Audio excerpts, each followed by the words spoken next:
We're having a conversation with the State Bank of India chairman, India's largest bank, over here at Davos, where I must tell you the ongoing commentary is that India seems to have taken over a lot of the promenade. Sir, thank you so much for coming into our studios and speaking with us. Absolute pleasure. How's the trip going so far? Thank you, Tamanna, for having me here. So far, so good. I think a lot of fruitful meetings and also a lot of fruitful discussions where you could participate and listen to the people what exactly is happening in a very difficult geopolitical environment. Yes. In a few hours from now, everyone's waiting to hear what Trump says. But in terms of what you are looking at here in Davos, a little birdie tells me that a lot of your conversations are around AI and adding that kind of tech to the prowess of State Bank of India. Are you shopping here, speaking to possible partners? No, we do have partners and, of course, long-term partners. More importantly, my conversations with them is for the last 3 to 4 versions of Davos, we've been talking about AI. A lot of proof of concepts have happened, and we have not seen adoption of AI in the BFSI space at scale. So my venture here is to understand how do we bring AI adoption at scale as big as State Bank of India with 530 million customer base, that you need to have something which will change the customer experience and also improve the productivity of our employees. I think this is what I've been focusing on. But what I believe now is that a lot of entities have moved away from POCs to adoption. And adoption also has a critical element in the sense that you need to have large-scale change management, the way how people use both of your employees as well as the customers. So this has been my focus. It's been a good conversation so far. How do you see AI changing both the customer experience and your core requirement of financial inclusion? As India's largest bank and largest public sector bank, that's also a big part of the mission. How do you think that this can really change the game from that context? So it's not that we have not used AI in the past. What we are talking, obviously now moving from the predictive analytics to Gen AI and agentic AI. So we were one of the early adopters of AI models, both for purpose of the customer service, lending, for instance, and also fraud risk management. If you really see cyber protection of our customers, where transaction monitoring happens, and also we need to protect them from the cyber frauds. A large-scale Gen AI adoption is happening in SBI on the fraud risk management side. But we can definitely use in terms of creating hyper-personalization. Today, a lot of people receive a lot of calls on many products, right? How do we cut down on them? What Tamanna really requires, only those calls should go. I think Indians will thank you if this is a model everyone can adopt. This is what AI is capable of doing, in the sense that you don't disturb or you don't trouble the customer as much because you have not understood the customer much. If AI tools can provide that insight in terms of what customer needs and when does he or she wants to be contacted for. I think these are some of the things on the customer side. But more in terms of the customer protection side, I think agentic AI and AI have humongous applications going forward. Now, let's come back to a bit of the domestic business. I know we're sitting here in Davos, but we must talk about what is your outlook on urban consumption, some of those concerns which are being talked about there. Are you actually seeing it? Because you will be in the right position to see if that kind of consumption is coming in.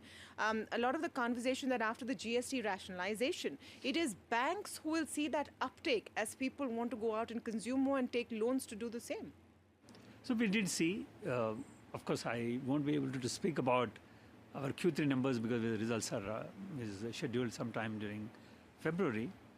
But broadly speaking, I think consumption demand helped in terms of growing some of the consumer loans. What we have seen is that, since you mentioned about urban consumption, the the consumption numbers which have been announced now shows that the rural consumption is picking up faster than the urban consumption. And another dimension of the consumption is that it has been more in non-discretionary items. That means, auto sector, white goods have shown much more uptick than the discretionary or non-discretionary spending. Sorry, discretionary spending was more than non-discretionary. So I think GST has to help maybe the lower middle class to consume more. That consumption in the urban areas is yet to be seen.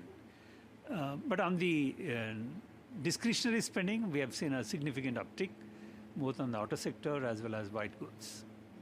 So I want to ask you about numbers because, like you said, it's the silent period. But just want to get a sense of how you're seeing deposit growth. Deposit growth has been a pain point for the industry and for several reasons. How do you look at it as the largest player? So the kind of financialization, the overall financialization of savings which have been there, and the unconscious asset allocation which has been happening.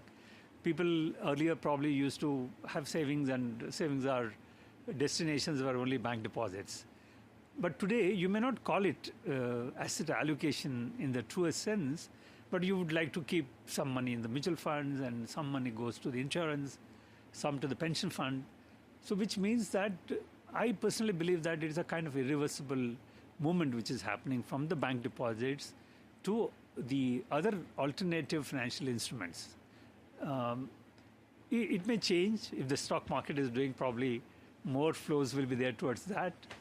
But broadly, the banks have to live with a lower deposit growth rate.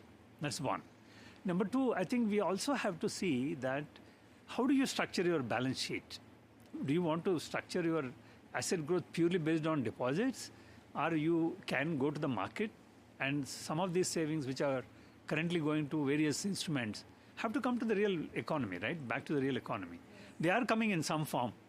But ultimately, the banks have to build their balance sheets based on not only on deposits, but other alternate instruments, market instruments, certificate of deposits, bonds. I think this is inevitable.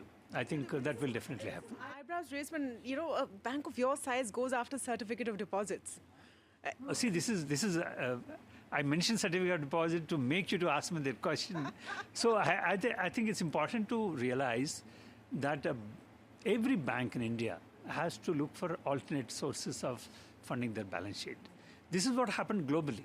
If you really take my New York office, for instance, 75 to 80% of the balance sheet is built on market borrowings, not on deposits. So as the individuals and households diversify their saving instruments, the banks also have to diversify their source of funding. Just one last point. We've talked about deposit growth slowing down. Interest rates are also coming down. I'm not going to ask you for a number, but margins or 4% margins thing of the past for now. Banks have to look at other ways and avenues. The margins, I think, are different for different banks. The way we structure our liability franchise, what kind of asset segment what we are doing, what kind of risks we are taking on the balance sheet. They all determine our margins. But broadly, I think the margins are likely to moderate as we go forward. It is also a fact that, while the asset side, that is loans are getting repriced faster, the deposits are taking a little longer time to reprice, which means that the margin pressure will be there. But as I mentioned earlier, I think on the guidance side, we are still sticking that most of the banks will be able to maintain the margins, not because of anything, but the better management of the liability side. You also have a big listing coming up for State Bank of India Mutual Fund, SBI MF, and that's, the red hot space, really. But do you think that there's that kind of an appetite for so much paper? So the investor community is also, very diversified. I think this is one stock I believe that is widely being looked forward to. We are the largest AMC in the country, and we had created value not only to the investors, two of the investors who backed the company, but we created value in the ecosystem of the overall mutual fund industry. I think it's a good stock to invest in. There you have it. One last question, sir. We're speaking ahead of budget. What would you hope to see as the message that India gives? And I think this time the budget is going to be important because it's a domestic budget, but it's coming at a time of so much geopolitical crisis and turmoil. What is it that you are looking forward to? I think the whole the financial system obviously looks at budget from a directional point of view, and broadly it is expected that fiscal management, which has been the hallmark of this government, will be maintained. And if you see, despite so much geopolitical uncertainty, the resilience which has been shown by the Indian economy is admirable. There's absolutely no doubt about it. So the government, we assume that would continue to be on the path of fiscal consolidation and fiscal management. And whatever I think on the taxation side, they've been very liberal in the last 12 months, if you see, both on the indirect taxes as well as direct taxes. So we don't expect much on the taxation side, but I think more in terms of ease of doing business and also very clear direction that the fiscal management continues to be the key. Well, that's great, sir. I hope we get to a chance to speak to you after the budget and get your views then as well. But there you have it, the State Bank of India chairman. And I think the big headline for me, amongst other things, is the SBI Mutual Fund. He's saying it's a good stock to buy, so take a look at that. Thank you so much, sir.